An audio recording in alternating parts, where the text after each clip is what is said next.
this is Monday Morning Detective. My name is Gino Scala, and we're finishing up with Richard Cardo, the private investigator who worked the John Benet Ramsey case back in '96 and continuing to this day. So let's recap what we know, or what, as far as your investigation has revealed. You profiled the ransom letter and came up with a suspect pool that has something to do with Southwestern Bell Telephone Company. Is that correct? Yeah, Southwestern Okay. Bell Southwestern Bell. Telephone. And you did some research and you found out you had a lot of evidence to point to this. There's a group, what they call themselves freakers, Phreakers, freakers, That's what that they are, yeah. that do crime through the knowledge of telephones, Telephone technology. telephone technology, either wiretapping or listening over the airwaves, and frequencies and things of that nature. Boxing techniques, that's something that they're familiar with. And they, the letter indicates, the ransom letter indicates a lot of these, a lot of this knowledge, this telephone knowledge. And you've already listed some of the things that were in the letter that gave us that indication. So it is your theory that these freakers, which you have since located and know by name, and we know one, we'll call him B, that's just an initial B, and a female, and we'll call her A. So you have an A and a B, and you have two others that have gone unnamed. And you've already spoken to them, you've talked with them, they know about you, you've been threatened, bodily harm by them. So you feel very strongly that you're on to something, right? Yes, no doubt. Okay. And at this point, the police have not taken this investigative road. You did manage, prior to his death, you did manage to meet with Lou Smith, who was a big supporter of yours. Right. Several occasions we met. And he asked you to keep going Right. and investigate these people. And now, as we were talking off camera, there's a lot of politics involved in this case, and Huge. that's what's basically ruined this investigation. Right. You have dirty DAs at Boulder. You have a dirty police department, dirty chief of police. And when I say dirty, I don't throw that term out very loosely. Right. There are strong indications that these guys are not doing what they're supposed to do and doing things to steer the direction away from other individuals. And you believe it is your opinion that this goes all the way up to state government. Yeah, it's so high up. I thought at first it was ridiculous. Like what do you call it? The hat thing, the aluminum hat kind of situation. A foil, tin right? foil hat, yeah. It's just so ridiculous. It's not like a TV movie of the week, a bad Right, one, right? right. But this person I suspected, or who I thought about, actually moved, did something. And when he did this thing, it was obvious he was involved. Not directly with the crime. The problem is that this man, who is very well known, very powerful, was associated with someone who was involved in the crime. And that's where the problem is. Well, let's just call it what it is. This person is known to have an affair, and it is your theory that the woman with whom he's having an affair or had an affair, it's a relative of hers that's part of this freaker group Right. That committed the crime. that committed the crime. So he's directly involved. Um, he's in his mid-20s, or was in 96 and around that time, mid-20s. And she, now is the person we're talking about, the government official, is he still alive? Oh yeah, yeah. He retired and he moved to California. I And he is now involved in children's activities. So it's kind of really a bizarre situation. well, he's not directly involved in the crime. I mean, Right. that's, Right. we're not saying that in any way, shape, or form. He did, as far as I have to do some research, but as far as I remember, because I know this name and I know of him. He is a big name. He was very high up in the government, and in may have had in politics. That's what I should be, and may have had political aspirations. I believe that he at least formed a committee to, one of those committees to Right. consider running, and either he did and did a debate or two. That's what I remember.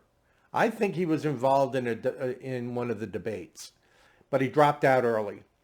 So he is very high up, but we're not saying he's involved. We're saying he may have used his power in state government to get certain things Right. To done. Protect himself. to protect his loved one. Now, to their credit, I just wanted to say, I don't think they thought they were doing. They thought they were going to get away. They didn't think the people were involved, and they messed up. So now Boulder's stuck. Okay, because they've done a couple of things that are not kosher, and there are going to be ramifications from solving this. And my thing is, John Ramsey, if anybody knows him or he's listening, have the case removed. Sue to have the case removed from Boulder jurisdiction. They don't want to solve it.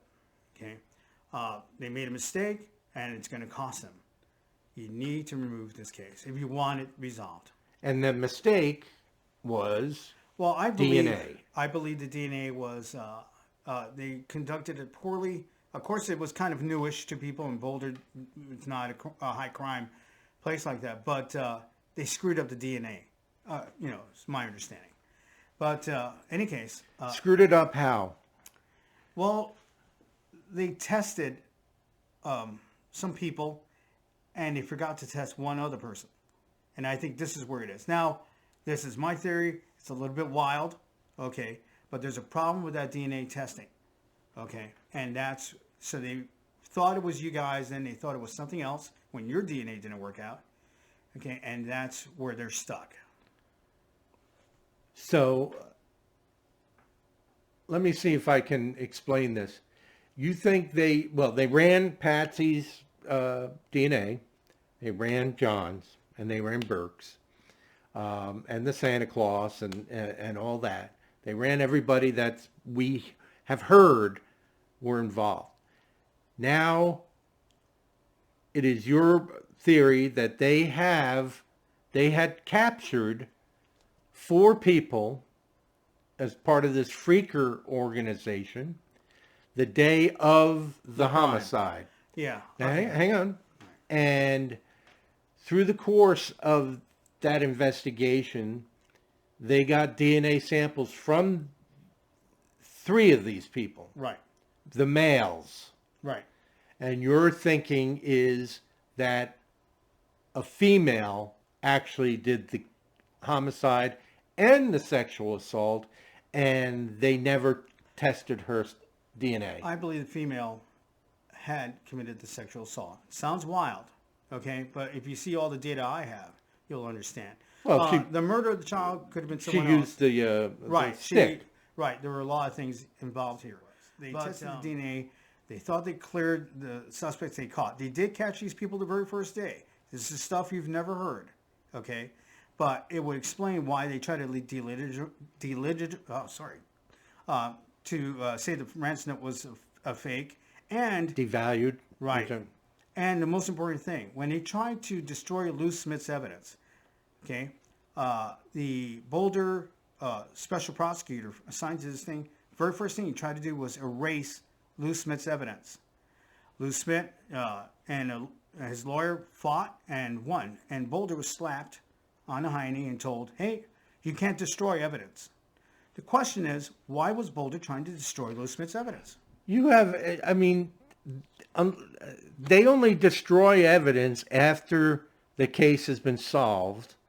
And they're even learning now that with, the appeal process, that they go back to find this evidence and it was destroyed because the case was over. Right. And, it might be a 40-year-old cold case or something of that nature. And there are so many horror stories with that. I've only worked with really professionally well-kept, well-organized evidence lockers. Anyway, we're going to wrap this up. It's been a eye-opening, important information that we got firsthand from the private investigator that worked the John Benet Ramsey homicide. He worked with John Ramsey and his approval. He worked with Lou Smith and his approval. He shared information with the two of them. He is in the process of writing and documenting his book because of these theories. And he put 25 years. It's been 25 years of the case, and he's worked it for 20, at least 20 of those years. Well, you're still working on it. I know for a fact because we talk every time there's a John Benet Ramsey special and such. You always tune in, and this case may never be solved. It may be one of those that we die knowing someone did it, O.J. Simpson, and can no longer prove it. They were just lovely, lovely people, and she was such a lovely girl. And it's a very tragic situation. And I want to thank you for being involved in it and coming up with a theory that has not been discussed. And hopefully we can strengthen this, document it well enough, and, maybe somebody in Boulder will pick up on it. Okay, so that'll conclude this multi-episode podcast of the Monday Morning Detective, and we hope to see you again next time. Bye.